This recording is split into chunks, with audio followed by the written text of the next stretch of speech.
Buenas tardes. Vamos a dar comienzo. Buenas tardes a todos y a todas. Desde el Ayuntamiento de Siero queremos agradecer al Colegio Oficial de Arquitectos de Asturias y a la Consejería de Infraestructura, Medio Ambiente y Cambio Climático la organización de esta cuarta jornada dentro del ciclo de conferencias sobre área metropolitana central de Asturias en nuestro municipio. Para nosotros, que como bien saben estamos ligados a la creación del ente desde las primeras reuniones hasta la firma del acta de su constitución, el impulso del área metropolitana supone una oportunidad para la cohesión, el desarrollo y el futuro de Asturias. Por ello, el Ayuntamiento quiere mostrar su total colaboración técnica y su total voluntad política de cara a conseguir el objetivo final, que es la ejecución del proyecto Asturias. Conseguir ver la región desde un ámbito global, en el que las administraciones trabajemos de forma conjunta buscando el beneficio de los ciudadanos. En los últimos meses, tanto Siero como otros ayuntamientos del área central hemos dado sobradas muestras de que en la práctica ya se da esa área metropolitana. Hace unas semanas, por ejemplo, firmábamos con el consistorio gijonés un convenio por el que vecinos de Muñoz recibirán agua del concejo vecino. A pequeña escala ya hay área metropolitana. Ese es nuestro leitmotiv, dar un paso más allá de la colaboración entre las administraciones y planear en conjunto las acciones necesarias para convertir Asturias en una comunidad con capacidad de crecimiento tanto económico como demográfico, donde la movilidad, las infraestructuras y los servicios estén pensados para los ciudadanos y las empresas. Y sin más dilación, damos por iniciada la jornada. Gracias. Buenas tardes. Ante todo, muchas gracias por la asistencia al acto. El Colegio Oficial de Arquitectos de Asturias y la Consejería de Infraestructuras, Medio Ambiente y Cambio Climático tienen programadas una serie de jornadas sobre el área metropolitana central de Asturias.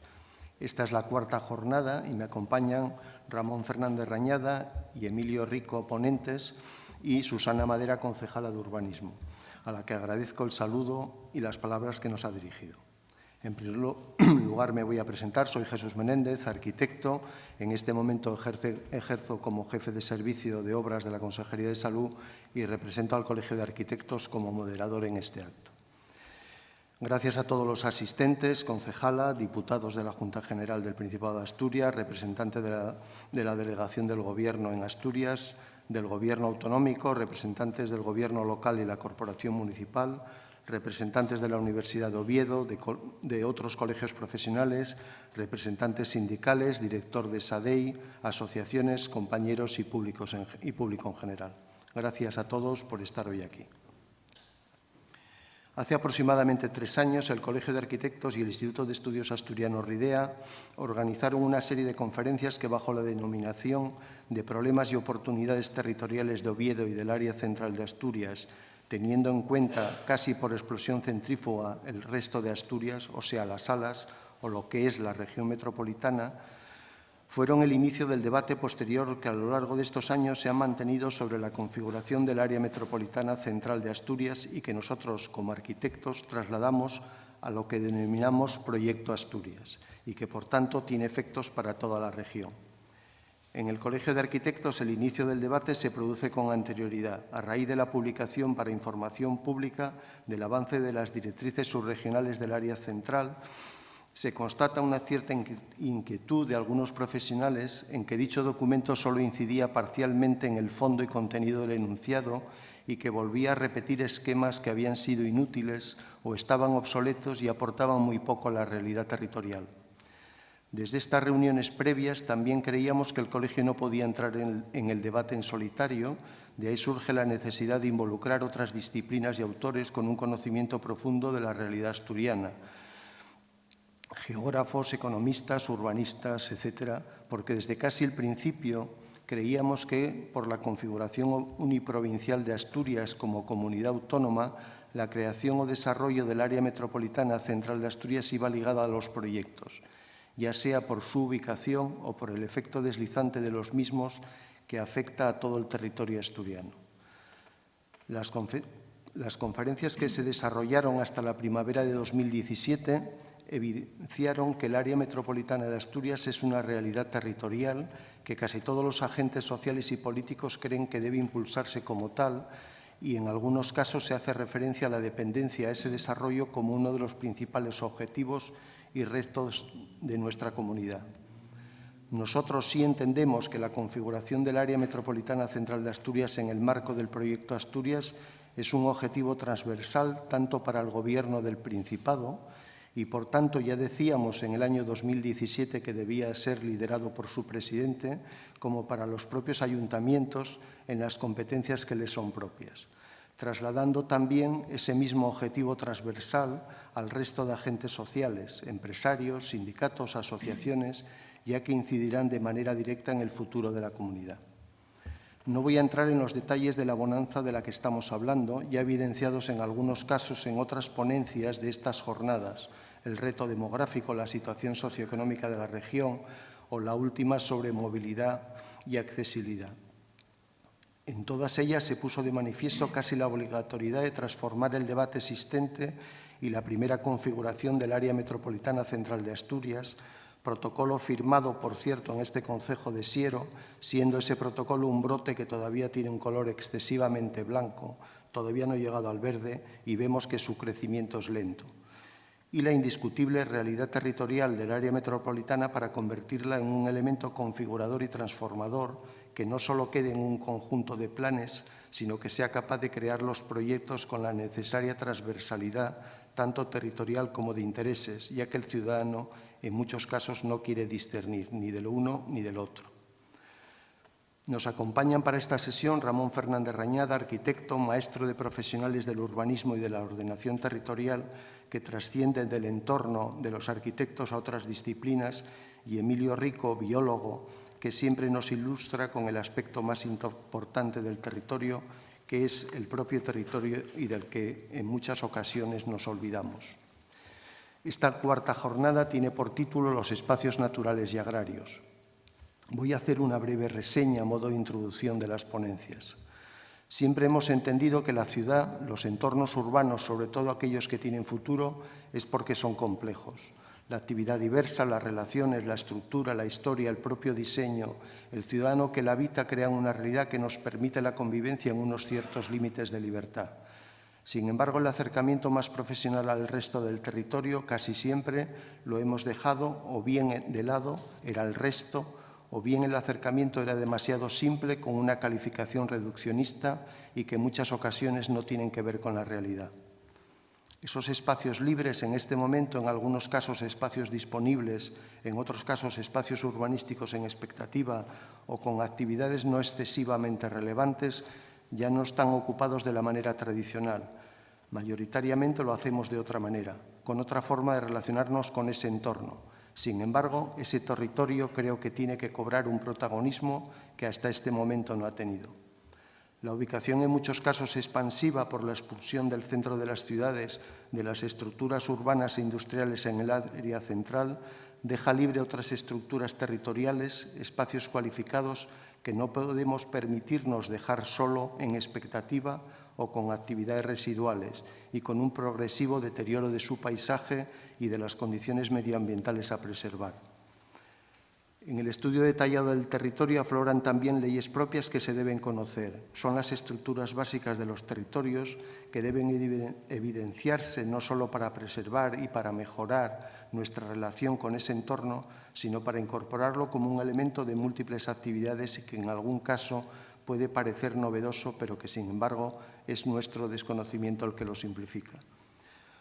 Por tanto, también son espacios de una complejidad que debemos estudiar, seguro que con criterios diferentes a las ciudades tradicionales, la ciudad cerrada y en mancha de aceite, pero que tienen que incorporarse a la actividad económica desde todos los sectores, no solo el agrario, sino el de ocio, servicios, industrias vinculadas y también, sobre todo, el medioambiental y el paisaje como criterios fundamentales.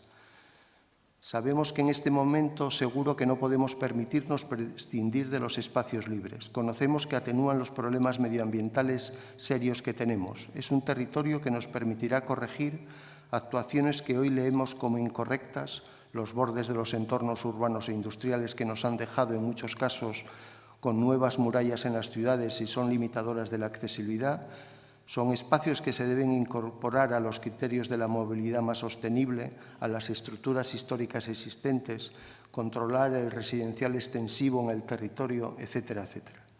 Seguramente estamos a tiempo de corregir ciertos aspectos. Creo que son espacios que también tienen debilidades, producto mayoritariamente de un acercamiento desde el desconocimiento del territorio.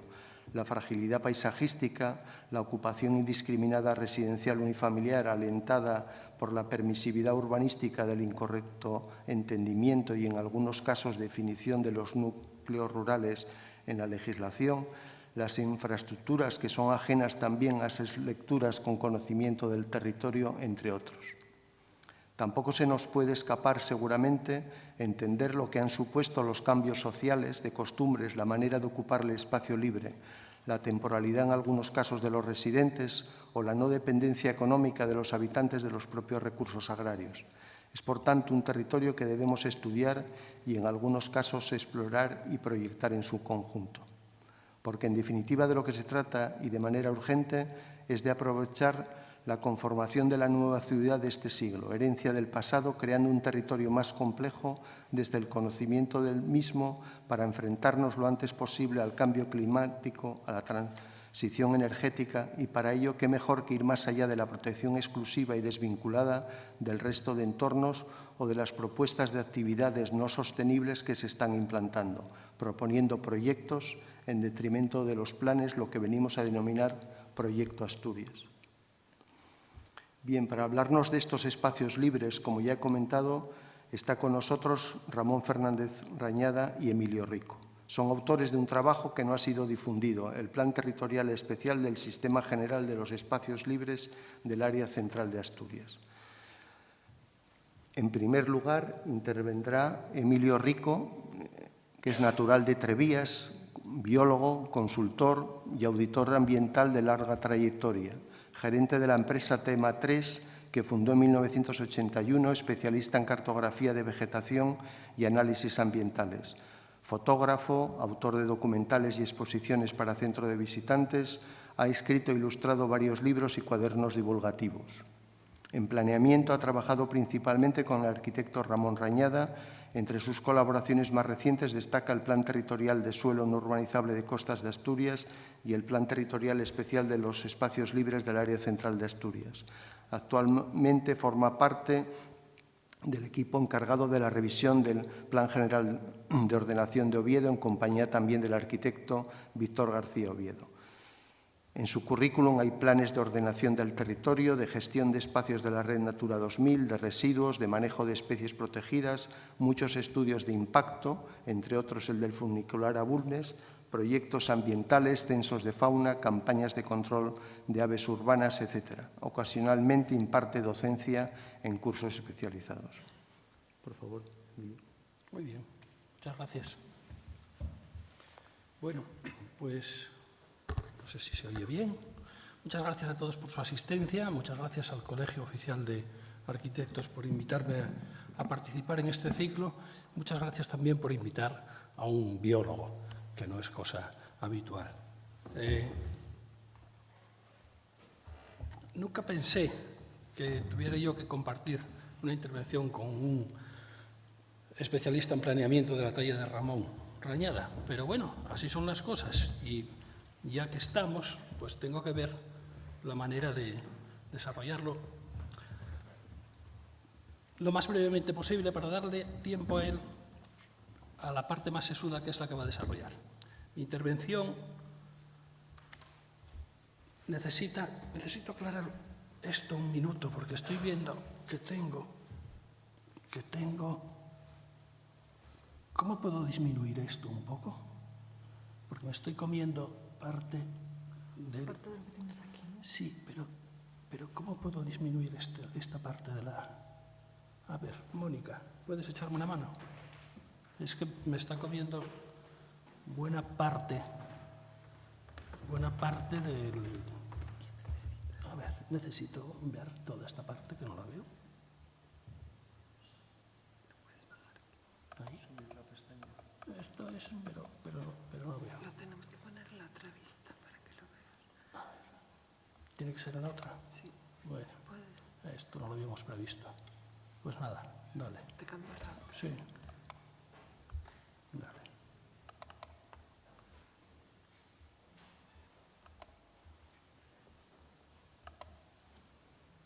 Ahí te van a salir. Si me das para adelante. Muy bien, muchas gracias.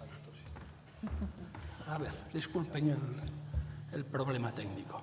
Bueno, lo primero que quiero decir, porque es lógico que haya que aclarar este posible equívoco, es que aquí no vamos a hablar de los espacios naturales protegidos del área central, que tienen sus planes e instrumentos de gestión, aunque no alcancen la escala de detalle del planeamiento. Aquí nos interesa aplicar más un punto de vista más amplio que incluya a esos espacios naturales protegidos, formen parte de la red Natura 2000, de la red regional o del imaginario local, como puede ser el caso, por ejemplo, del Naranco. Y nos interesa ver, sobre todo, los espacios que hay extramuros de los límites urbanos e industriales y sus redes de infraestructuras y lo que queda entre esos y los espacios protegidos. Este ámbito intermedio está expuesto a un trato distinto según concejo y equipo redactor del Plan General de Ordenación que corresponda, y así queda desprovisto de una cobertura supramunicipal, por lo menos a modo de visión orientadora, que salvaguarde los sitios más valiosos. Pero ¿cuáles son esos sitios? ¿Cuáles son esos espacios valiosos y qué interés tienen? Tienen, desde luego, un paisaje bien organizado, es decir, un orden espacial ancestral que es necesario conservar. Tienen una larga historia de usos acordes con su potencial productivo y están llenos de información, léase biodiversidad y recursos. En algunos de estos espacios se da un fenómeno perverso que no quiero dejar de señalar. Esa riqueza biológica sirve para declarar espacios protegidos que al fin no evitan el colapso demográfico del mundo rural y resultan inútiles, si no contraproducentes, por su visión de los usos tradicionales. Poco productivos, sí, puede ser, pero indispensables para mantener la diversidad biológica, el paisaje y el patrimonio cultural. Es decir, el conocimiento acumulado y lo que motiva casi siempre su declaración, es decir, un paisaje hermoso y bien ordenado. El problema de los paisajes bien ordenados es que se desorganizan enseguida. En la imagen superior se puede ver, por ejemplo, en La Vega de Grado, cómo por usos inadecuados se implantan edificaciones, plantaciones de especies alóctonas y aparcamientos asfaltados en una vega muy productiva. En el fondo de la imagen se puede ver cómo los prados van siendo colonizados por matorral, por el lechal y van perdiendo la trama de bocage que les caracterizaba. En la imagen de la izquierda, de abajo, en la zona de la Condesa, un pueblo abandonado también de la zona de Grado, ahí se pueden ver cómo los zarzales se van adueñando de prados y cómo los matorrales están ya formando una faja entera continua entre el prado superior y los que hay en la parte inferior de la imagen. Mientras que la imagen de la derecha, también sin salirnos de la vega del área central, tenemos una serie de usos diversos, diversificados y coherentes con la potencialidad del territorio. Tenemos una parte que se aprovecha a praderías, tenemos una parte que se aprovecha mediante cultivos bajo cubierta y otra mediante cultivos al aire libre y hasta unas colmenas que facilitan la polinización de los frutales que están plantados un poco más arriba.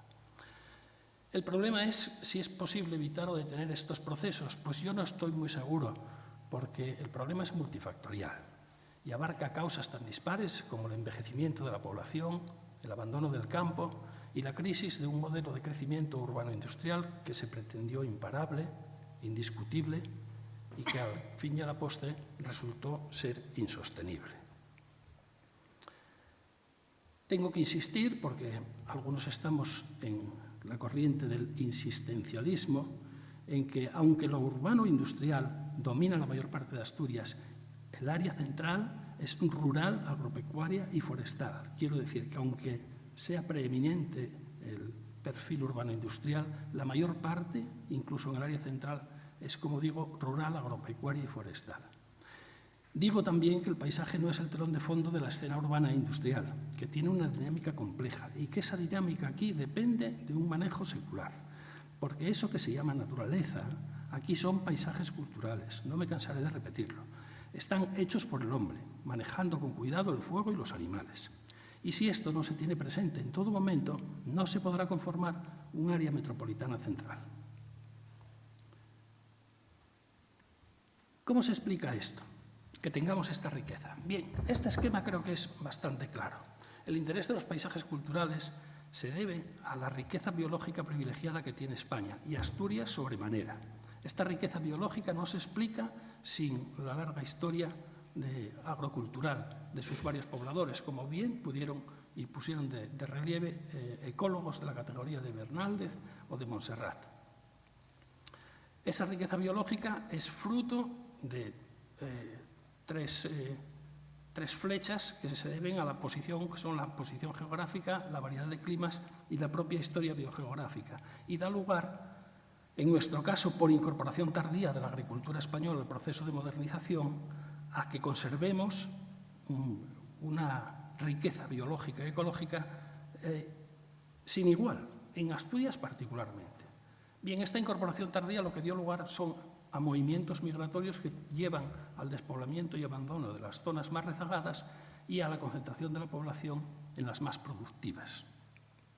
Esto se entiende fácilmente si pensamos que el proceso fue intensivo, acusadamente intensivo en el litoral mediterráneo, en los ejes de las depresiones del Ebro, del Duero y del Guadalquivir, y más extensivo y dependiente de los recursos territoriales en las mesetas cerealistas, en las zonas de ganadería de montaña, en las dehesas y en las regiones olivareras. Vamos a ver con un poco más de detalle qué significa esto. Esto significa que hay un gradiente de cambio de los sistemas agrarios que va de la intensificación al abandono. Las explotaciones intensivas están orientadas al mercado y son menos dependientes de las ayudas externas. Por ejemplo, son los sectores hortofrutícolas y el sector de la ganadería intensiva. En cambio, las pequeñas explotaciones extensivas dependen más de las ayudas directas y están condenadas, lamentablemente, a la intensificación o al abandono. Esto produce un desequilibrio ya de entrada en este momento en el que estamos muy acusado. La balanza se inclina a favor de la monotonía espacial, de la pérdida de biodiversidad, de la pérdida de suelos y del aumento del riesgo de incendios, que llevan asociados la intensificación agraria, lleva asociado pues la concentración parcelaria, la mecanización, el empleo, el uso y abuso de fertilizantes, fitocidas y plaguicidas, mientras que, por el contrario, las pequeñas explotaciones extensivas, que son las responsables de la creación y del mantenimiento de un paisaje muy diverso, que encierra un mosaico de praderías, bosques, matorrales y pastizales, lo que se llama bocage, y que se encaja y encuadra mucho mejor con el minifundio y con la adaptación milimétrica a los relieves acusados, a los suelos escasos y a las limitaciones climáticas. ¿Cuál es el resultado de estos dos modelos? Pues bueno, a cualquiera se le ocurre, viendo las extensas plantaciones de eucaliptos que hay en las zonas bajas de Asturias, que allí hay de todo menos biodiversidad. Cualquiera que vaya ahora mismo a la rasa costera puede ver con dificultad el mar Cantábrico, porque lo que se va a encontrar es un mar de maizales. En ese mar de maizales no hay pájaros, no hay mariposas, no se oyen cantar los orillos. Ese mar de maizales dará después paso a otro mar de vallico, en donde son plantaciones de una gramínea en donde no hay flores de ningún tipo. Esto ya lo estamos viendo aquí. Quiero decir que solo hay que pensar un poco en ello para darse cuenta de la trascendencia que tiene el fenómeno. Si lo extendemos a las zonas de montaña, como luego pondré algún ejemplo, veremos que el problema es de largo alcance. Bien, quiero decir que se ignora generalmente que las explotaciones extensivas dan lugar a sistemas agrarios de alto valor natural y que este concepto es muy reciente, se desarrolló en los años 90 del siglo XX, cuando se cayó en la cuenta, cuando se reconoció que la conservación de gran parte de la biodiversidad europea dependía del mantenimiento de sistemas de gestión agraria tradicionales y de baja intensidad. Es decir, son explotaciones moderadas, nada que ver con lo intensivo. ¿Qué problemas tienen estos sistemas de alto valor natural? Bueno, pues que se desorganizan, como ya dije, muy rápidamente. Se pueden desorganizar muy rápidamente y además el tipo de ayudas que hay no parece que sean capaces de revertir el problema. Por ejemplo, la enorme biodiversidad que vemos en la fotografía de arriba a la izquierda, se puede ir al traste, que es de un prado de Somiedo, prados de altura de Somiedo, prados de siega y diente de Somiedo, se puede ir al traste si se empiezan a regar con purines. De la misma manera, en la parte de abajo se puede ver cómo la mecanización llevada al extremo de las zonas de alta montaña, que son muy poco propicias para este tipo de aprovechamientos, no termina de resolver el problema que tenemos en la imagen de abajo a la derecha, que es que esta señora octogenaria pues pradeará lo que esté en su mano, pero evidentemente no es la solución. Nos está avisando del problema que se nos viene encima. Bueno, podría pensarse que si la ordenación del territorio es la herramienta indicada para mantener una orientación fiable, tratar de aplicarla sin fundamento biológico, agrológico, ecológico o como lo quieran llamar, nos va a conducir a un fiasco. Algunos tenemos la sensación de que la ordenación territorial ha retrocedido mucho respecto de lo que yo conocí en los años 70 o 80 del siglo pasado, cuando se redactaba aquí el primer plan general de la nueva época democrática, no por casualidad, con el señor Rañada a su cargo. Ahora que está consumada la primacía urbana y el enfoque urbanístico, el planeamiento parece centrarse en lo metropolitano y deja de lado el mundo rural, en el que, sin embargo, se encuentra inmerso y del que depende mucho más de lo que se quiere reconocer.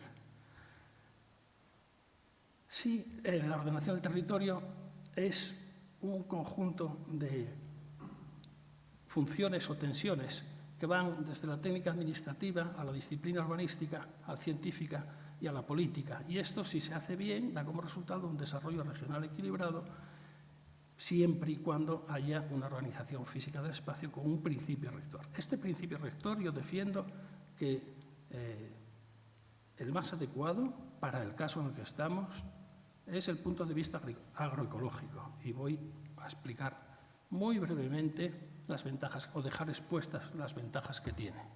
La zonificación agroecológica permite elegir un modelo de organización espacial, sin el que iremos a ciegas y sin una meta clara, como ahora mismo. La zonificación agroecológica da profundidad, da nivel de detalle y fundamento a la ordenación del territorio. Urge delimitar y proteger los suelos de más interés agrícola porque son un recurso escaso y no renovable que se está dilapidando con una ignorancia superlativa, y la zonificación agroecológica permite reconocer estos suelos. No es porque no hayamos intentado hacer una zonificación agroecológica en Asturias. Ya en el 2006 hicimos una propuesta al Principado que cayó en saco roto. Bien, tiene estas ventajas sobre otros puntos de vista. Identifica los suelos más útiles y proporciona una lectura sencilla de los datos del medio físico. Es versátil. Se puede utilizar a escala de detalle, municipal o comarcal, como a escala regional o mundial. Es una estrategia, una metodología científica y está reconocida por la FAO. No es mi objetivo explicar aquí en qué consiste. Solo insistir en que simplifica y apuntala cualquier intento de redactar nuevas directrices de ordenación del territorio o configurar una zona metropolitana central. Pretendo solo llamar la atención sobre un potencial productivo que se desaprovecha también, porque la ZAE no solo identifica los suelos más útiles para distintos tipos de cultivos, sino que aporta además una lectura integrada de los datos del medio físico mediante mapas de los que es inmediato inferir orientaciones de uso y resolver con buen criterio ciertos problemas de planeamiento. Voy a poner un par de ejemplos sobre esto y tomar un sorbo de agua porque me estoy quedando seco. Aquí hay una muestra de una serie de mapas de aptitud del territorio de lo que se llama la comarca del Camín Real de la Mesa. En uno de ellos se muestra la aptitud del territorio para el cultivo de limonero en otro tiempo, que en otro tiempo exportábamos a Inglaterra y que ahora está abandonado, o para el cultivo de la patata. Los colores más cálidos marcan el óptimo de las tierras para esos cultivos, y los más fríos las dificultades crecientes. Donde no hay colores, que no hay aptitud para ese tipo de mapas. Bien, para ese tipo de cultivos. Este es un tipo de producto que puede dar una zonificación agroecológica. En el Camín Real de la Mesa lo hicimos para 17 especies, como lo podríamos haber hecho para muchas más. Otro de los productos que puede dar esta metodología es los mapas de orientación de uso. Fíjense que este tiene un tamaño, la comarca tiene un tamaño considerable. Esto es casi como un área central. Y aquí se plantearon 7 tipos de usos que corresponden a las mejores posibilidades de cada zona agroecológica definida. Estos usos son la agricultura, la ganadería intensiva, la ganadería extensiva, la producción forestal o el forestal de conservación, y después 2 tipos más de usos que son conservación de la biodiversidad, aquellos espacios, pongamos turberas, por ejemplo, que lo que hay que hacer es conservarlos lo mejor que se puedan y que no tienen mayor intervención humana, y otros que requieren la intervención humana para su conservación, para garantizar su conservación. Es el caso de la conservación de la biodiversidad vinculada a la ganadería extensiva. Aquí podíamos poner de ejemplo el pastoreo de los picos de Europa, como podíamos poner de ejemplo algo que ya no existe, que se acaba de perder y que es urgente recuperar, que es la llegada de los ganados de merinas a las montañas altas de Somiedo. Sin esa presión ganadera, débil, suave, pero sostenida y continuada año a año, la mayor parte de esos territorios cambiarán rápidamente. Bueno, vemos el mapa en general y a la derecha un pequeño detalle. Este mapa está resuelto a escala 95.000, y bajar de esa escala a escala de proyecto a nivel de parcelario se puede hacer, pero requiere estudios de campo y campañas de campo complementarias, sobre todo para definir con precisión la calidad de los suelos. En definitiva, de lo que estamos hablando es de una utilización racional del territorio. Esto vale para el área central como para sus alrededores. Esta utilización es obvio que requiere un equilibrio entre controlar el desarrollo de los complejos urbanos, industriales y las grandes infraestructuras, y proteger las zonas agrícolas y forestales, las tierras de labor, es decir, los suelos productivos, porque son escasos. Si esto no se hace bien, se pone manifiesto por todas partes el desorden territorial consecuente al descontrol, la desprotección y la falta de estrategias adecuadas. Por ejemplo, podemos ver al fondo de este mar de naves industriales cómo ha quedado acogotado el pueblo de Santianes, en la Vega de Olloniego. Esto parece que habla por sí mismo, ¿no? A la izquierda, abajo, y a la derecha, abajo también, tenemos lo que son un par de polígonos industriales, uno en Belmonte y otro en Quirós. El de Quirós tengo para mí que está exactamente igual que cuando hice esta fotografía, que es de hace 3 años.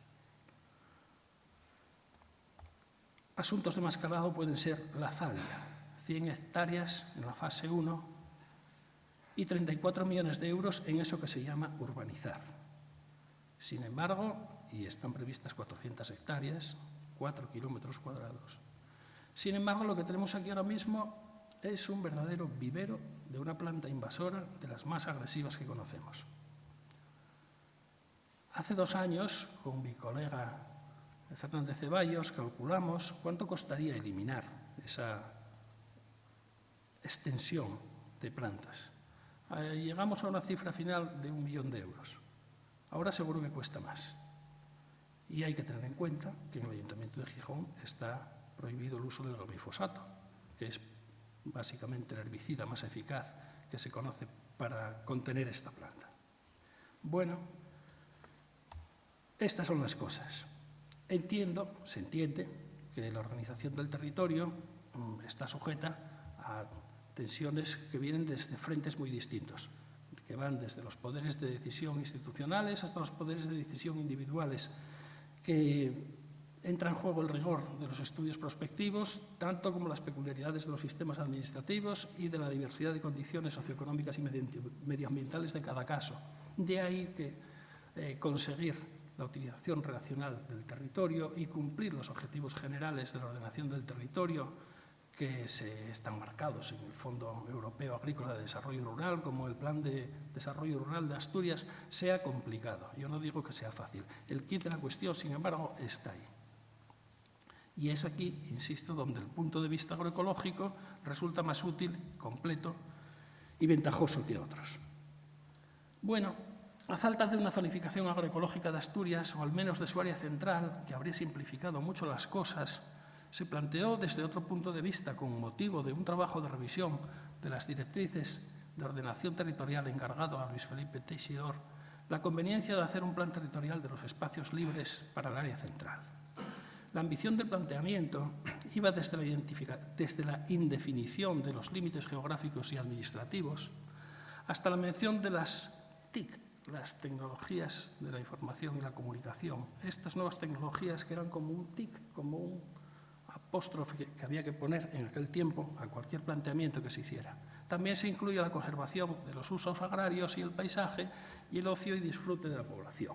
Bueno, tras una reunión con el director general de urbanismo de aquel entonces, Guillermo Morales, mi empresa, Tema 3, recibió el encargo de hacer una metodología para reconocer esos espacios y centrar la cuestión de su tratamiento adecuado, como primera estrategia para tratar de ver en qué consistía el problema y cómo se podría resolver.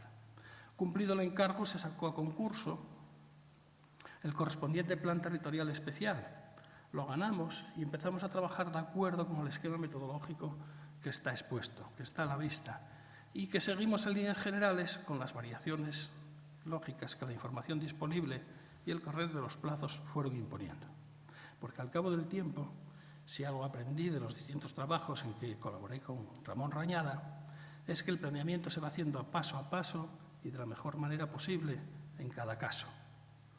Es decir, no hay un exclusivo modo de hacer las cosas. Bien, esto es la imagen que va a dar paso a su siguiente disertación y de aquí yo solo querría que se quedaran con, sobre todo, esas teselas verdes que hay en la ilustración y que representan el escaso suelo de alta calidad que tenemos en la zona central de Asturias. Suelo que se pierde cada día con más alegría para hacer polígonos industriales que luego quedan vacíos o para no sacarles el potencial productivo que tienen, y es para mí una de las claves si hay un desarrollo del área metropolitana. Si no cuenta con esto, si no cuenta con que el sector primario, la producción, la parte productiva de esos suelos está infrautilizada, hay que modernizarla y hay que aprovecharla, y de ahí tenemos un importante negocio. Porque voy a recordar simplemente que en Mercasturias apenas se llega al 2% de los productos que se venden de origen asturiano, lo cual ya puede dar idea de cómo estamos. En Mercamadrid lo que llega de Asturias son kiwis y unas pocas lechugas. Y sin embargo podemos tener un potencial tremendo en habas, en limones, en lechugas, en manzanas de mesa, en muchas cosas.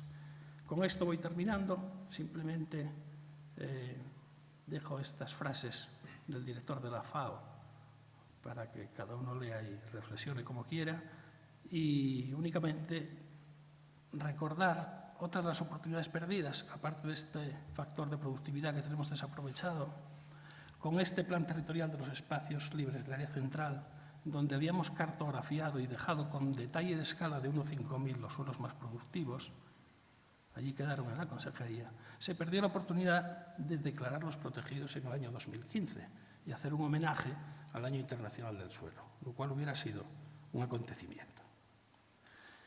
Y con esto termino y doy paso a lo que el moderador decida. Muchas gracias, Emilio. A continuación, Ramón Fernández Rañada va a completar la segunda parte de esta ponencia. Ramón Rañada es arquitecto con la especialidad de restauración y urbanismo. Como profesional del urbanismo, en el ámbito regional, entre otros trabajos, realiza para el Principado de Asturias el Plan Territorial Especial de Ordenación del Litoral Asturiano, desarrollado en el Plan Territorial Especial de Ordenación del Suelo no urbanizable de costas. Además, trabaja en el esquema de ordenación del eje interportuario asturiano Áviles-Gijón y el Plan Territorial Especial del Sistema General de Espacios Libres en el área central. A nivel municipal ha realizado numeroso planeamiento general y desarrollo, y destacan el Plan General de Gijón en los años 81-83, el Plan General de este concejo de Siero en el 88, de Sariego, de Riosa, de La Viana y en el año 2018 de Cabranes. Y el Plan Especial de Protección Paisajística de Saneamiento de la Ría de Villaviciosa o el Plan Especial de Protección del Monte Naranco. De los trabajos realizados en los primeros 80 para el Plan General de Gijón, obtiene el Premio Asturias al Mejor Proyecto del año 1985 y en el siguiente año le otorgan un accésit en el Concurso Nacional de Urbanismo. Tiene el Premio Europeo de Urbanismo 2006, concedido por el Consejo Europeo de Urbanistas en la categoría de Planeamiento Regional al Plan de Protección del Litoral Asturiano. Y en el año 2017 recibe el Premio de Urbanismo Español concedido por el Consejo Superior de los Colegios de Arquitectos de España al Plan Especial del Suelo de Costas. Este es muy resumido, unas pinceladas de los trabajos profesionales de Ramón Rañada. Ramón, por favor.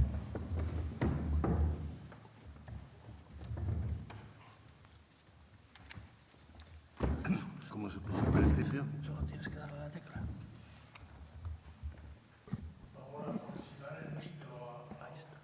Sí.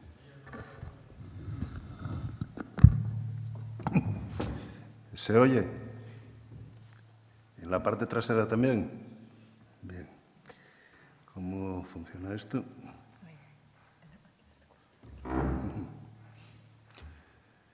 Vamos a ver. Yo voy a referirme aquí solamente a explicar el documento del que ya habló Emilio Rico, que fue entregado, el documento de aprobación inicial en el año 2010 al Principado y duerme desde entonces el sueño de los justos. El documento estaba... Se ve desde ahí estas cosas, se pueden llegar a ver las líneas, los colores y todo esto, ¿no? ¿O no? Bueno, no sé. Sí. Es que, como ejemplo, y antes de... Voy a empezar con una imagen y acabaré con otra imagen parecida. Esto, en realidad, si se puede ver ahí, lo que es un trozo, en este caso concreto, del concejo de Santullano, dentro del área central, en el que, mirando, las curvas de nivel están cada 5 metros y las edificaciones se pueden ver individualmente. A su vez, las líneas rojas representan la zonificación según el planeamiento existente, la línea azul señala áreas de protección y un montón de cosas. Entonces, esto lo ponía solo como ejemplo antes de pasar a la figura anterior en la que viene. ¿Se puede leer algo desde detrás? No, ¿eh? Sí, bien. Bueno, el enfoque que se adaptó para este documento de espacios libres del área central es tratar de buscar algo que pudiera ser operativo directamente. Es decir, que estuviera a una escala del orden de 1/5000, se pudiera estudiar a 1/5000, aunque los planos en sí están a 4 escalas, 105.000, 75, 25 y 12,5, que es la escala en la que está normalmente el suelo no urbanizable de los distintos planeamientos. Con ello, lo que se podría conseguir es que fuera eso, utilizable directamente. Y para ello se pensó en 3 tipos de uso. Los redactores del documento, en principio, no se posicionan con respecto a si debe de haber directrices regionales o una comarca central organizada o lo que sea. Simplemente hacen un documento que, como digo, sería en todo caso por donde habría que empezar. Por tanto, ya tendríamos comenzado la primera parte, que es el señalamiento de los terrenos que no deben de ser ocupados, que deben de ser preservados de la actuación antrópica, vamos a ver. Si esto no se realizara, es decir, si no hubiera, este documento actuaría directamente como guía de la cuota, la Comisión de Urbanismo y Ordenación del Territorio de Asturias, para la elaboración de planeamiento y para la corrección de los planeamientos en funcionamiento, perdón, no en funcionamiento, en redacción. Esta sería la segunda cosa. La tercera es la siguiente. Durante la elaboración del documento pudimos ver que podría ser generalizado, haciendo uno en la parte izquierda de Asturias y otro en la derecha, al occidente y al oriente. Normalmente el documento de aprobación inicial de cada uno de ellos podría ser hecho en en 2 años, o sea que podría estar en 4 años, de tal manera que se creara una imagen de Asturias como paraíso natural verdaderamente reforzada, concretada y susceptible de ser utilizada propagandísticamente en el exterior. Para ello, hubo que hacer una elaboración muy complicada en la que se partió, por poner un ejemplo, de 400 hojas distintas de cartografía, que es la cartografía 15000 del área central. Se utilizó toda esta para posteriormente evolucionarla en manera que se pudiera utilizar a otras escalas diferentes. Una vez hecho esto, vamos a pasar. Aquí, si se ve, es un primer ejemplo de cómo se va llegando al primer borrador de lo que debe de ser uno de los 4 subsistemas del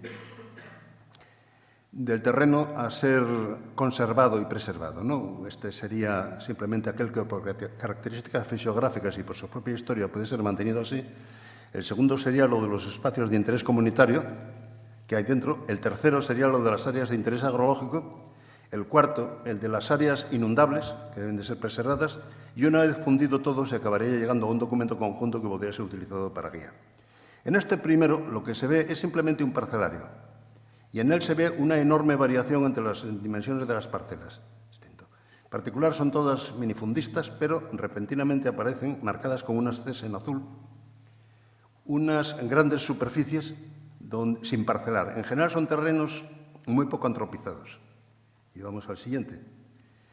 Esos terrenos, aquí aparece eso mismo, pero ahora en lugar de la C en azul aparecen las E en rojo, que marcan aquellos sitios donde se han realizado ya actuaciones de antropización. Se ve que son complementarios y se superponen directamente. Haga clic para arreglar el título. Bueno, esto se ve que era un borrador. Bueno, en la siguiente lo que se ve es en color pardo verdoso, creo que sale pardo verdoso, sí, se ve los terrenos que dentro de ellos son terrenos comunales. Como se ve, pues lógicamente los terrenos no antropizados y que tienen grandes superficies ahí fundamentalmente están transformados o constituidos como terrenos comunales. Esto permite ya hacer una primera traza que supongo que se vea. Consiste en, hay una serie de líneas verdes y unas as. Las líneas verdes van separando las áreas antropizadas de las no antropizadas. Y las as representan a las áreas no antropizadas. Pasamos a lo siguiente. Este es un fragmento, en cada caso ponemos fragmentos de un sitio diferente. Este es un fragmento de Nava, en el que en rojo, las líneas rojas que aquí aparecen son las áreas que el planeamiento considera como suelos urbanos, urbanizables o de núcleo rural. Y esto mismo en los otros municipios. Las zonas en gris son terrenos comunales. Y las líneas en azul que van uniendo los núcleos rurales o suelos urbanos más próximos a los terrenos comunales van marcando áreas muy concretas que nos ayudan para el trazado posterior de todo el cotarro. Esta, que está en la zona entre Illas, Candamo y fundamentalmente, nuevamente aparecen, supuesto que se vean ahí, porque esto produce un gran esfuerzo en el mecanismo visual. Aparecen nuevamente las zonas en rojo, las zonas bordeadas en rojo, las zonas categorizadas como urbano, urbanizable o núcleo rural. Y las zonas en que se enclavan son A1 y A2. A1 es Illas, A2 es probablemente Candamo. Y C, lo que queda es las zonas montañosas y de otro tipo que hay entre unas y otras. Ahora bien, una cosa es ponerlo así y otra separarlo, porque al separarlo ya es una cuestión que consiste en el diseño urbano. Al llegar ahí se pasó a hacer lo siguiente. Esto, ¿se ven las líneas rojas y la línea azul? Sí. Las líneas rojas, esto es un trozo del área central, en la parte sur montañosa, en la que están separadas mediante una línea azul las áreas a proteger, para lo cual se tienen en cuenta sobre todo las condiciones arbóreas y, por otro lado, las pendientes y los soleamientos.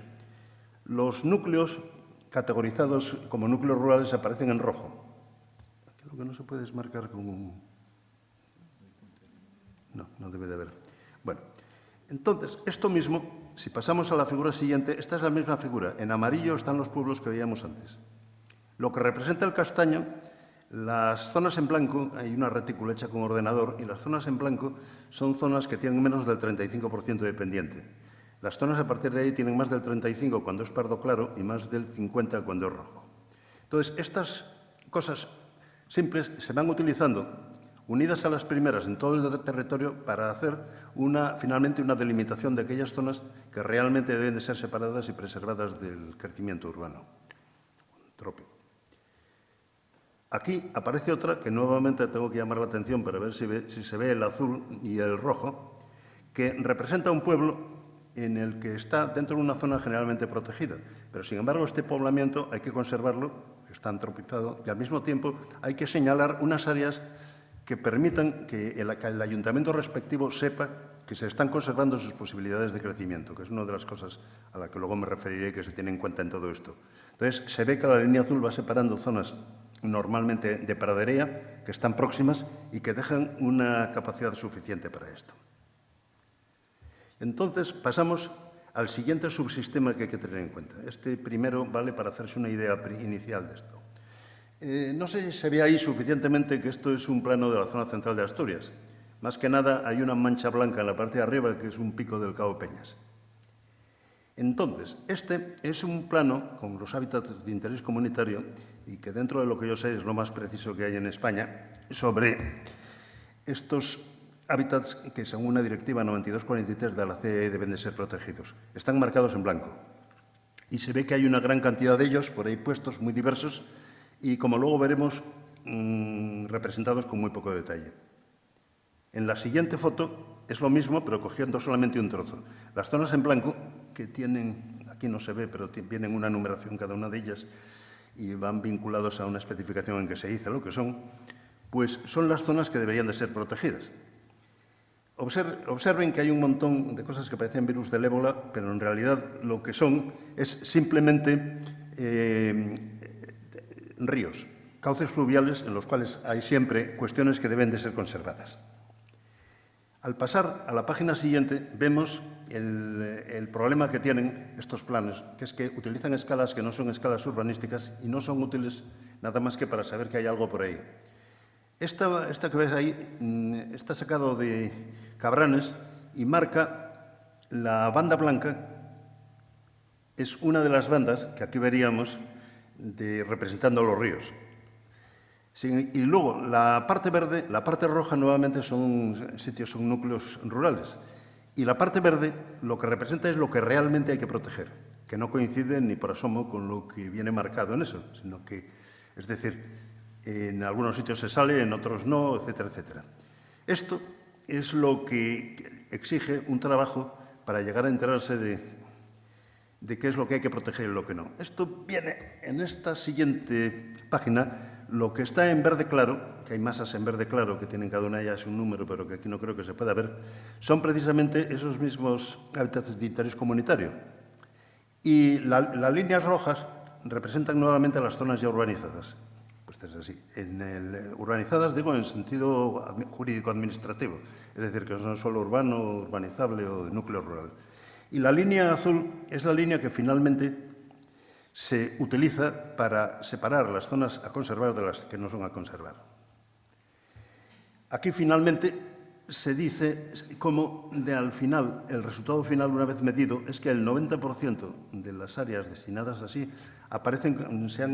quedan como protegidas según la zonificación que hay. Del resto, el 6,81 son terrenos de riberas de ríos de interés, con arbolado de interés, y un 3,16% el resto. El 6,51%, el arbolado de interés de los ríos, pues se podría, suponemos que en 15 días se podría haber arreglado, pero como no pudimos llegar a discutirlo con el Principado, pues ahí quedó. Entonces, aquí llegamos a lo que se habló anteriormente, que es el diseño del sistema de espacios de interés agrológico. En Asturias ha habido tal degradación del sistema de los terrenos de interés agrológico que en este momento, tal como se dice aquí, los calificados con A, que son los que no tienen limitaciones, y los categorizados como B, que son los que tienen determinadas limitaciones para su uso de distinto tipo, químicas, físicas, profundidad de suelo, etcétera, pero que hay que preservar, son interesantes, solo llegarían en esta zona a 10.700 hectáreas en total, que sería un 3,25% del área de la zona central. Esto indica que es urgente su preservación, porque normalmente no está ni siquiera designada en los planes generales. Y como sus características son muy similares a las que son buenas para ello y son buenas también para polígonos industriales o para urbanizar, pues quiere decirse que están constantemente disminuyéndose. Este plano siguiente es simplemente un detalle para que se vea con cierta precisión. Las zonas en amarillo son las zonas de primera calidad, de calidad A. Las zonas verdes son las zonas de calidad B. Y esto comprende entre Sariego, Noreña, Siero y Nava, donde hay una zona bastante buena, por cierto, de terreno de este tipo. Lo siguiente es el preservar y el meter las áreas inundables. Las áreas inundables, que ahí los planeamientos tienen un control bastante bueno por parte de Comisaría, ¿no? Comisaría de Aguas, para que no se desarrollen los suelos inundables, pero hay de todo. Por ejemplo, el planeamiento vigente de Oviedo, al día de hoy, no utiliza para nada las categorías de inundabilidad o no. Se trata igual el suelo inundable que no inundable. Aquí ponía una serie de ejemplos. Por ejemplo, hay valles como son el Alto Nalón, o donde hay un montón de sitios donde, de ciudades que están ya ocupadas y que son inundables. O, por ejemplo, por otros sitios, pues entre Lugones, ahí por Siero y, sobre todo, en Villaviciosa. Esto nuevamente se ha superpuesto a los otros elementos buscados, y aquí aparecen en la página siguiente, donde figuran en 4 colores. Esto es la Vega de Bueño, por la parte de arriba, por el otro lado va el río Nalón, y después pues se va para abajo hasta Santa Eulalia, pasando por todas estas cosas. Lo que está en azul oscuro es frecuentemente inundable. En azul claro, inundable de cuando en cuando. El verde claro pocas veces, y el verde oscuro pues solo de vez en cuando. Pero estos de vez en cuando pasan. Es la centenaria y todas estas cosas. Y finalmente represento aquí un plano que me parece que ya habías puesto antes previamente, que es el resultado final. Esto que hay aquí es la zona central asturiana. Las partes grises son las partes que no requieren protección. Las líneas rojas son las líneas, nuevamente el del suelo antropizado, urbano, urbanizable y tal y cual. Las verdes, que casi no se ven, pero marcan las áreas de interés. Y la zona blanca son las zonas protegidas. Para que se vea algo, porque no creo que se viera mucho en lo otro, aquí aparece un fragmento. En este fragmento por cierto, es el Monte Naranco, lo que hay ahí a la izquierda, la mancha blanca de la izquierda. Se ve toda una serie de zonas verdes, de zonas de interés agrario, entre Noreña, Siero y Oviedo. Se ve el Valle del Langreo con todas las zonas urbanas y urbanizables, las zonas que deben de ser protegidas, las zonas no protegidas, etc. Esto ya nos indica aproximadamente ya con cierto detalle, cuál es el resultado final. Aquí lo que aparece es una tabulación. Es decir, las zonas puestas como protegibles, pues aquí van por municipios y todo lo demás, y aproximadamente son el 48,16%, es decir, prácticamente como la mitad. Luego un ajuste posterior daba el 52%, pero vamos, normalmente es la mitad del suelo de la zona central. Y ahora vamos a ver a los planos finales. Al final aparecen unos planos que son los que estos pues se pueden imprimir, se puede hacer lo que se quiera con ellos. Este es una hoja que es la de Carreño y Gozón. Ahí puede intuirse la cantidad de cosas que hay. Normalmente la mayor parte del suelo es no protegible, pero cerca del Cabo Peñas hay bastante, y luego está el suelo de protección de costas. Y aquí aparece un trozo.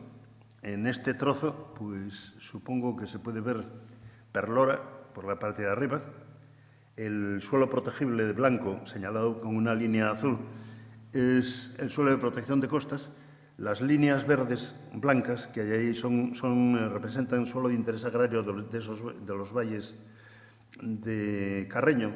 Luego hay una serie de letras en cada uno de ellos que indican, por ejemplo, B, son de categoría B, y indican el tipo de limitaciones que tienen.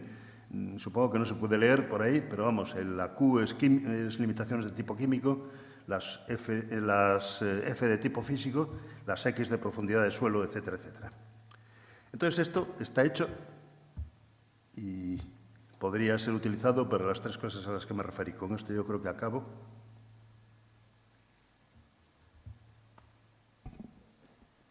Muchas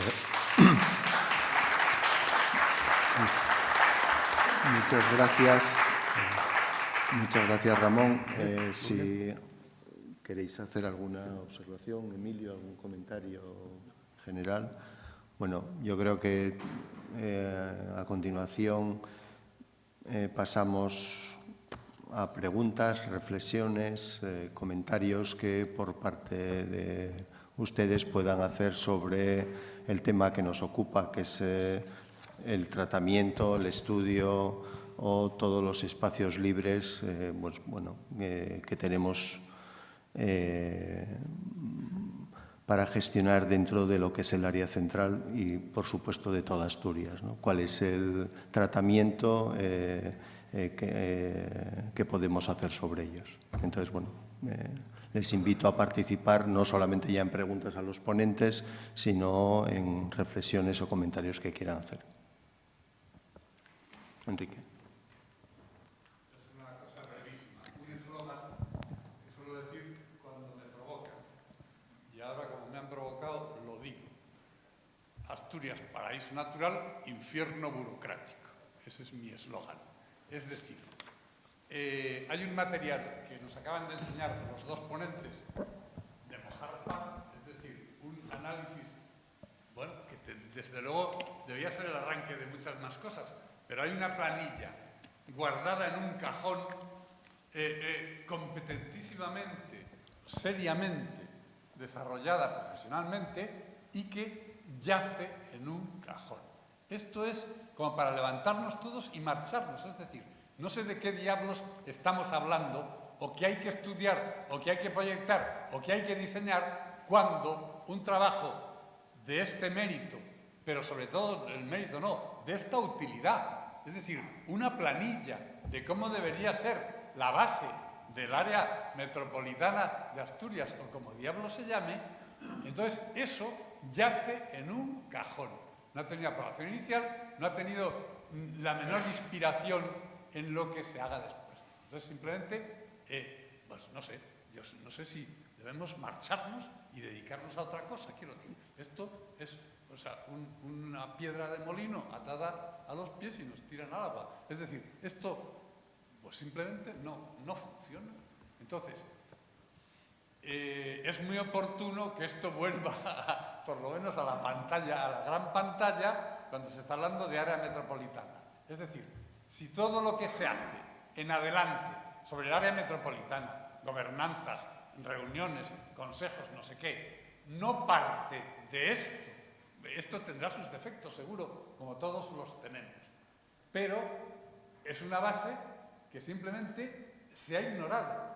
Pero hay que decir que, habiendo esta base, que es básicamente utilizable y razonable, ahora mismo no hay ninguna. No existe ordenación del territorio en Asturias. No existe ningún intento de nada parecido a esto. Es decir, los planeamientos generales, parciales, normas sociales, etcétera, se basan en intuiciones, en ratitos libres que tiene uno dentro de los miserables honorarios que tienen estos trabajos y son parchecitos. Todo eso debería venir sobre una base general. Evidentemente estamos hablando de área central, pero muy bien se ha dicho aquí que evidentemente había que hacer una ala este y una ala oeste. Es decir, llevamos no sé cuántos años, 30, 40, de autonomía, de urbanismo, de región y de no sé qué. Y no es que no haya ordenación del territorio, es que no hay un mapa de la realidad física de la región. Entonces, estamos en la miseria, simplemente. Entonces, bueno, pues descansen. Yo, previamente a pasar a Emilio, Ramón, si quieren hacer un comentario, decir que el interés del Colegio de Arquitectos por desarrollar esta jornada y difundir precisamente este trabajo que conocíamos el título, pero no conocíamos el contenido. Emilio. Poco hay que añadir, o sea, el trabajo está ahí, el trabajo duerme el sueño de los justos y, como dije al terminar mi intervención, creo que me faltó remarcar las fechas, destacar las fechas como es debido. La cosa arrancó en 2003 con aquel inicio de Teixidor. En el 2007 hicimos la metodología, en el 2011 dejamos entregado el trabajo y estamos en 2019. O sea, las cosas aquí ocurren con ese... Se entregó en 2010, ¿eh? En el 2010, sí, evidente. Y se empezó en 2007, me parece que era. Y quedamos con Que de ahí esos... saqué lo de los 2 años para cada zona. Con ese ritmo vamos, con lo que no puedo decir mucho más, Enrique. Bien. ¿Alguna otra intervención? Perdón. No, que solo agradecer el comentario de Enrique Balbín y así son las cosas.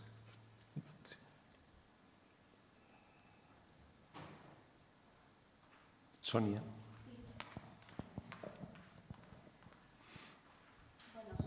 Sumándome un poco también a lo que ya ha dicho Enrique, sí que pensando en positivo, bueno, en dirigirnos, ¿no?, a los representantes que tenemos aquí del Principado de Asturias para que toméis conciencia de este trabajo y que se pueda, no sé si actualizar o no, pero desde luego utilizar toda esa información, ¿no? Sí quería preguntar quería una aclaración, que es, me pareció entender, Ramón, en lo que explicaste, que aparte de todo ese suelo antropizado que te referías también a los suelos urbanizables, ¿no? Es decir, ya no solo que no estén edificados, sino dentro de los planeamientos urbanizables. Es decir, que todo eso estaría excluido y a partir de ahí es el análisis del... Sí. Sí, ¿no? ¿Es así? Sí, se partió, vamos a ver, sí, por supuesto. Además, puedo indicar los 4 niveles en los que se fue tratando, según pasaba el tiempo, los suelos urbanizables, bueno, los suelos desarrollables, llamo yo, que quiere decir que entran los núcleos rurales, suelo urbano, urbanizable, lo que sea. Vamos a ver. Para poder hacer una cosa de este tipo, partimos de que hay que empezar con una amplia amnistía, como se dice ahora. Es decir, se representó todos los terrenos tal como estaban en los planeamientos. Y se procuró decir que, salvo que hubieran algunas verdaderas barbaridades, pues se daba una amnistía, eso seguía así, y que dentro del resto estaba hecho razonablemente, como se indicó aquí, de manera que podían seguir creciendo los municipios. Ahora, metodología. Esto pues fue bastante grande y además está hecho al final a bolígrafo, si se puede decir así, y tirando. Entonces, inicialmente, el sistema fue el siguiente. Inicialmente se cogían los planeamientos que ya estaban hechos y se adaptaba a esos planeamientos, ¿de acuerdo? Entonces, seguidamente pasamos a hacer una prueba que consiste en hacer esto sin tener en cuenta los planeamientos y posteriormente superponer los planeamientos que había a esto para ver cómo se parecían. Y resultó que no divergían mucho. Pues hay un tercer nivel que estaba reservado para una vez entregado en el Principado y consiste en que estaba hecho ya esto, pero no estaba cotejado con el planeamiento. Esto se hizo en la parte, sobre todo, me parece que fue de Proaza y al otro lado del Aramo. Esto estaba concebido, de esta manera actual, para hacer la prueba delante de los técnicos del Principado y que vieran que no había trampa, que era así. Y luego hubo uno cuarto que todavía está sin comprobar y se dejó, aprovechando que es un planeamiento muy antiguo, que no había manera de conseguirlo en el ayuntamiento y cosas por el estilo, que es Mieres. Mieres está sin superponer y es para si en este momento se volviera a empezar con esto, pues se cogería Mieres, el plan de Mieres, y se pondría encima de lo que hay ahí dibujado. A ver qué pasaba. Es decir, está hecho intentando no pisar callos a los ayuntamientos, porque es la única manera de hacerlo. Por lo que todavía se entiende menos cómo ha acabado en un cajón, ¿no? Bueno, ¿hay alguien del Principado? Pues que pregunte en la Consejería de Urbanismo. Buenas tardes. Un poco también por alusiones y por seguir un poco la aportación en esta fase. En primer lugar, agradecer la la invitación. Soy David Villar, el de la Dirección General del Medio Natural. Me toca un poco tangencialmente la charla de hoy, pero muy interesante, y sobre todo felicitar a los autores por el trabajo tan exhaustivo y tan riguroso. Yo llevo 20 días en el cargo, pero llevo 20 años trabajando con cartografía, con planificación. Me tocó hacer el primer mapa de clasificación agroecológica aquí en el Principado, empezamos en el 2007. Hicimos una cartografía de vegas, de usos del suelo, hicimos calicatas, calificación de aptitud del terreno, de la mano del Serida, y veo muy interesante el poder tener caracterizadas las vegas, esos suelos fértiles, para la actitud para la que están concebidas, ¿no? para el uso agrícola intensivo. Sí que, repasando un poco, yo desconocía, la verdad, el trabajo que se había hecho, y veo que la metodología de los sistemas de alto valor natural es una de las cuestiones que nosotros, cuando planteamos cartografía en nuestros espacios protegidos, utilizamos como uno de los criterios principales para la zonificación. Es algo que normalmente hacemos. Lo hacemos, como saben, en las figuras de protección que tenemos habilitadas, en base al PORNA, que seguramente Ramón Fernández Rañada nos puede hablar de figuras anteriores de este estilo, como el POLA o el PORNA, y creemos que en los tiempos actuales, en el contexto en el que estamos, requieren ahora mismo una evaluación poniendo en el centro a las personas, a los que generan actividad, y como antes dijeron los ponentes, son los modeladores reales del paisaje, ¿no? La mayoría del paisaje de Asturias, si tiene esta condición, es porque hubo un modelado por parte del hombre, y lo que no está modelado probablemente es porque así se decidió, ¿no? Un poco sin divagar, la cuestión es que nos parece muy interesante la aportación de la metodología para establecer estas zonas de alto valor y las zonas de protección, y es una de las bases que compartimos para nuestros espacios protegidos, la red asturiana de espacios protegidos. Desde hace muy poco tiempo, como saben, la mayoría de nuestros espacios protegidos comparten la figura de reserva de la biosfera por parte de la UNESCO, que pone al hombre en el centro, a la actividad antrópica, y nos parece que esto es algo que debería de seguir en el futuro, es decir, poner la actividad antrópica y el hombre como actividad de modelador del paisaje, lo que nos permita poner en valor los valores, en este caso de biodiversidad, que son por los que emana la figura de protección, ¿no? En el caso del área metropolitana central de Asturias, bueno, yo no tengo competencias en principio fuera de lo que son los espacios protegidos, pero sí que la suma de esos valores ambientales que antes Ramón Fernández Rañada se refería a ellos como esos virus, ¿no? Como esos virus del ébola en el ecosistema de los hábitats, sí que soy consciente de que requiere una actualización cartográfica.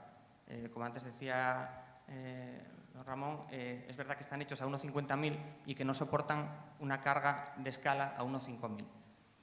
Yo creo que, bueno, simplemente decir aquí que estamos en un proceso de revisión cartográfica, apoyados por la Universidad de Oviedo, para adaptar esa cartografía de hábitats a escala 1,25.000, y esperamos tener la lista durante el 2020.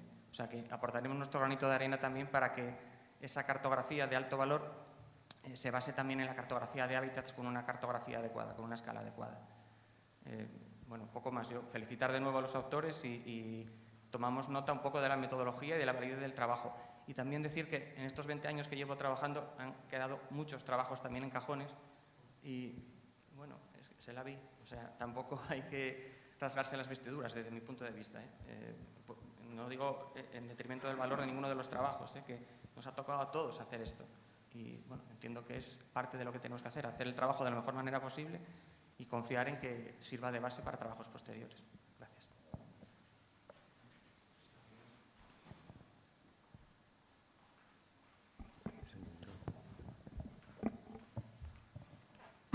¿Alguien más? Sí.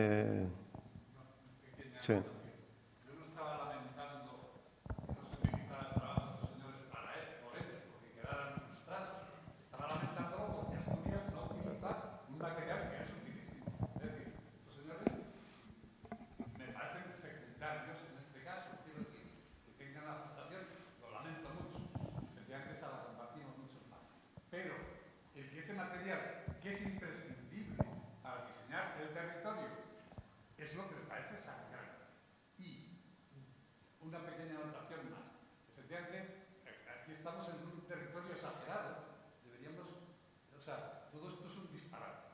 El que eso no se use, el que hay una fotografía que se señalan, o sea, pero quisiera destacar, a pesar de todo, que si consiguiéramos alguna vez llegar al mundo normal, que en otras partes existe, el problema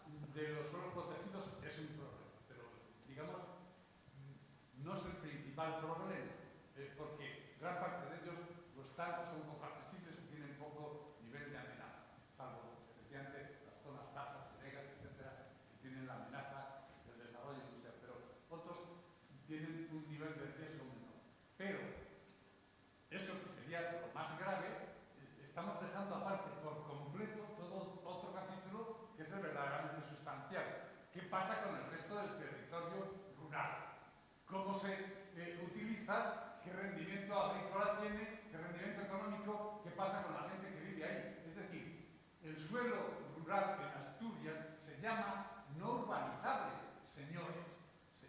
No se llama rural siquiera, se llama no urbanizable. Estamos en una ignorancia de espaldas a la realidad de que el 90 y tantos % del territorio de Asturias es agrícola. No decimos nada de lo que se hace ahí o se deja de hacer.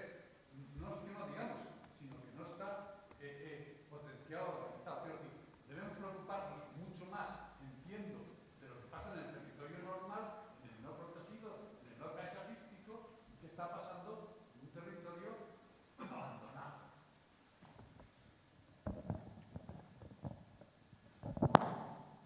Pues sí. ¿Qué quieres que te diga? Que no te falta razón. Yo me parece que vivimos dando la espalda a este fenómeno que estás diciendo. Si sirve de algo, en la rasa costera, haciendo el mapa de vegetación para el Plan Territorial Especial del Suelo No Urbanizable de Costas, en toda la franja occidental no hay más que un prado de siega, en Tapia de Casariego. Un prado de siega tradicional, con flores, con multitud de especies. Lo que hay son sitios donde se alterna el cultivo de maíz con el cultivo de vallico. Y esto, bueno, pues esto está a la vista. Pero estamos, supongo, que padeciendo con retraso el fenómeno que ocurrió en sus tiempos, hace décadas, en Inglaterra, en donde perdieron los setos vivos, y a la vuelta de muchos años empezaron a querer recuperar los setos vivos que se habían cargado con las concentraciones parcelarias, porque se fueron dando cuenta de que la biodiversidad no es una cuestión simplemente que interese a los ecólogos, a los biólogos, sino que en la biodiversidad hay la estabilidad del paisaje, están los polinizadores, está la defensa o la lucha secundaria o indirecta contra la invasión de plantas foráneas, y hay una serie de servicios ambientales que están ahí, que hay que ir a por ellos. En este caso nuestro tendría que ser, tenemos que conservarlos, pero eso no se quiere entender.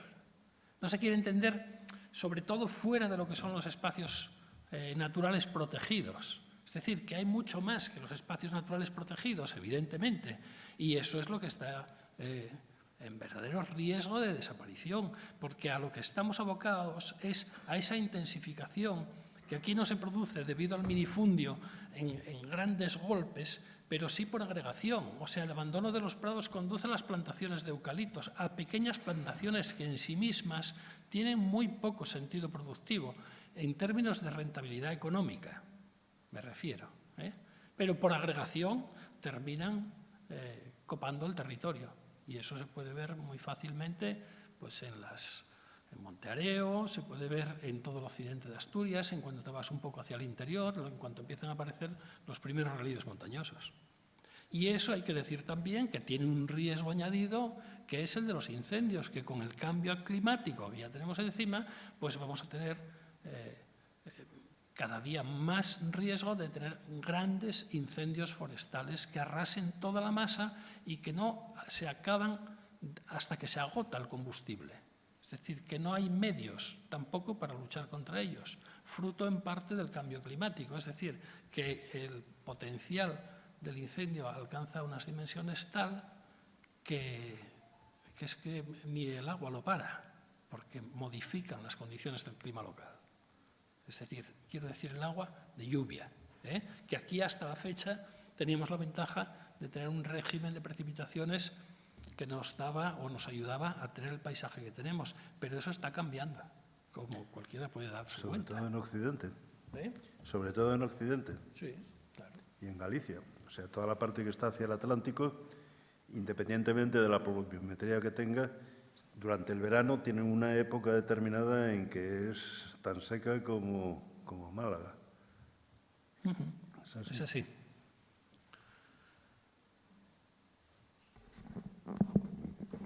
Más intervenciones. Hola, buenas tardes. Ante todo, agradecer a los ponentes la presentación de este trabajo que también desconocía. Y quisiera comentar, a raíz de algunos temas que se dijeron, soy partidario no solo de que en Asturias se proteja o se conserve los recursos de modo administrativo. El problema principal que veo es el protegerlos de verdad, el evitar que pase lo que comentas, que prados, huertas, terrenos que antes tenían uso, pues se convierten en monte bajo, por muy protegidos que estén, como espacios protegidos en planeamientos. Al final la realidad es que serían montes bajos, si no se fomenta políticas contra lo que está ocurriendo, que lo conocemos todos, el despoblamiento, el envejecimiento, el tema de la rentabilidad, por ejemplo, que es un factor a tener en cuenta hoy en día. Y ello también ha influido mucho por algo que dijiste ahora, el minifundio. Comentaste que algunos terrenos se pasan de prados o huertas a eucaliptos, y es básicamente por la rentabilidad. Yo no sé qué opináis sobre planteamientos que existen y figuras que existen para ciertos planeamientos como el industrial, en el cual por expropiación, compensación o distintas figuras, ciertas vegas, que tenemos muchas en Asturias, enfocar ese tipo de actuaciones a suelos agrícolas. ¿Qué quiero decir? 40, 50 hectáreas de terreno en minifundio, mediante procesos similares, convertirlos en 40 o 50 hectáreas de uso agrícola con una sola parcela. Eso permitiría, pues, ponemos un ejemplo, sacar una concesión a 30, 40 años, generar de verdad que se usen, porque mientras estén así, por mucha protección que digamos que la vega tiene que estar protegida, sería buenísimo para fabas, con 100 fincas, 200 fincas, no va a haber fabas, salvo una persona jubilada o el hijo. No sé si entendéis un poco por dónde quería ir. Y luego eso todo se une también, y lo vemos a diario. Antes en los pueblos, yo soy de un pueblo, abrías la ventana, mirabas, veías el monte, veías los prados, veías la huerta y veías las casas. Ahora ves el monte en la casa y el jabalí en la casa. Y todo eso va todo enfocado, yo creo, a políticas que tienen que hacerse en conjunto y transversales para el tema que comentaba, el despoblamiento, temas relacionados con las infraestructuras, con los servicios. Yo creo que tiene que ser una política en conjunto, pero sobre el tema que nos ocupa, yo creo que planteamientos más de eliminar minifundios, no eliminar, sino políticas encaminadas a hacer más rentables esos tipos de terrenos y poder, de un modo u otro, pues, hacer que se aprovechen. O sea, simplemente una reflexión. Supongo que te refieres a alguna operación como la que se hace en Soto de Ribera, ¿no? Habrá que ver lo que resulta. Tal vez es una posibilidad, de coger un conjunto de terrenos que están poco aprovechados y verle su posibilidad. Yo creo que se está, en ese sentido, perdiendo la oportunidad de ver primero su posibilidad. Que eso, volvemos como a lo de la ordenación del territorio. A ti lo mismo te da, quiero decir, a ti, a cualquiera que lo vea con cierto fundamento científico, técnico, puede ser una opción coger, expropiar, o a lo mejor, que para eso puede hacer el ayuntamiento, devolver al propietario una parte de la rentabilidad que se va a poner en juego haciendo una especie, digámoslo, de concentración parcelaria, pero para sistemas productivos más rentables que lo que es la leche, que es para lo que se hicieron las concentraciones parcelarias, con el resultado que ahora vemos. Y ahí yo creo que tenemos el aviso de dónde se puede meter la pata. Es decir, se hicieron concentraciones parcelarias, se acabaron con las parvas de cucho en los pueblos y lo que terminamos es teniendo unos excedentes de purines porque no hay una ganadería con base territorial, lo cual repercute en el estado general de las cosas. Es decir, desde los ríos del occidente de Asturias, que eran unos ríos de lechos de cuarcitas blancas, y ahora mismo son unos ríos que parecen más bien, son unos ríos eutrofizados de una manera exagerada. Yo esto no hablo de oídas, yo soy de Trevías y el río Esba yo lo veía todos los años con el fondo blanco hasta que se acabó con el cucho, porque Europa no permitía el cucho, que era muy contaminante. Ay, amigo, no sabíamos lo contaminante que podía ser el purín y sobre todo el mal uso que se hace de él. Entonces, ahí la primera nota de recuerdo. Si queremos poner en productividad ciertas vegas y se hace una operación tan novedosa como esta de Soto de Ribera, Ribera de Asturias, Ribera de Arriba, ¿para qué? Quiero decir, ¿dónde está la baraja de opciones que hay para poner en esa tierra en funcionamiento? Lo primero que se hace es la parte administrativa, de segregar o decir qué terrenos cogemos. Pero antes de hacer eso, habría que tener una base edafológica para saber qué es lo que podemos hacer de ahí. Si tenemos una zonificación agroclimática, ya digo, esta herramienta vale a nivel municipal, vale a nivel comarcal, vale a nivel provincial y vale a nivel de vega, porque las vegas dan muchas sorpresas. Como yo trabajo con un edafólogo de altos vuelos, pues sé los sustos que dan las vegas. Llegar y ver un terreno muy llano, nos pasó en Oviedo hace poco tiempo, al final de una jornada de trabajo, llegar y decir, oye, ¿y esto? Calidad B, por lo menos, ¿no? Hombre, pues sí, boca pendiente, al lado de las vegas del Nora, unas terrazas antiguas, aparentemente. Bien, pues hala, vamos a coger la muestra de suelo, meter la sonda y no poder pasar de esta profundidad, porque era todo cantos rodados. Entonces miras alrededor y dices, ah, claro, por eso está de prados. Por eso no tenemos una pura huerta en este sitio, no es por puro abandono, es por una limitación edáfica. Entonces, sacarle el máximo rendimiento a esta operación requiere tener un estudio de detalle de la capacidad agrológica de esos terrenos y después orientarlos en algún sentido, en el mejor, es decir, no vayas a dedicar a poner fresas en el terreno peor. Y sobre todo, ¿qué podemos poner en esos terrenos? Fresas, kiwis, voy a decir una butada, marihuana, que aquí se está dejando de lado, por ejemplo, el potencial económico que tiene el cultivo del cáñamo. El cáñamo tiene dos vertientes ahora mismo.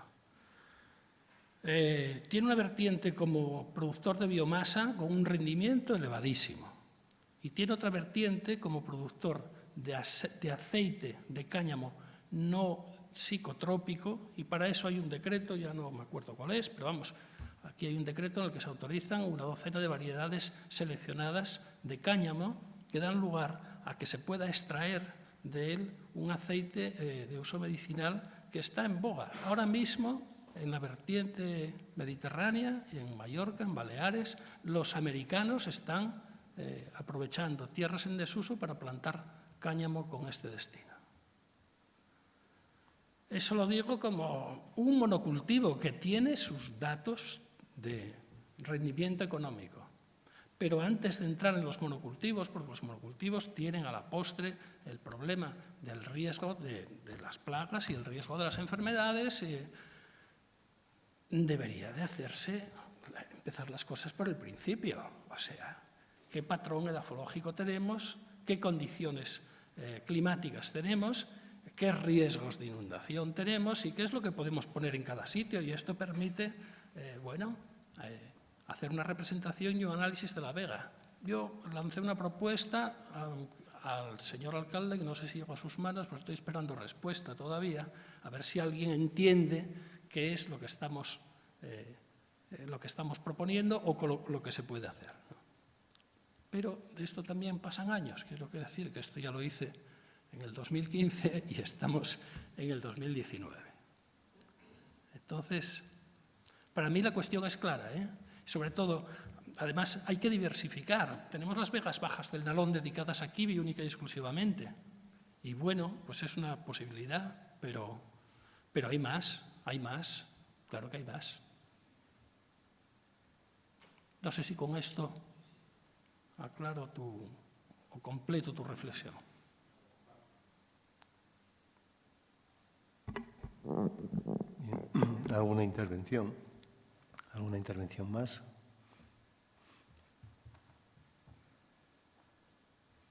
Bueno, si no hay más intervenciones, darles las gracias de nuevo por la asistencia y convocarles para la próxima jornada que se realizará el próximo martes 8 de octubre en Avilés con el título de Gobernanza. Muchas gracias.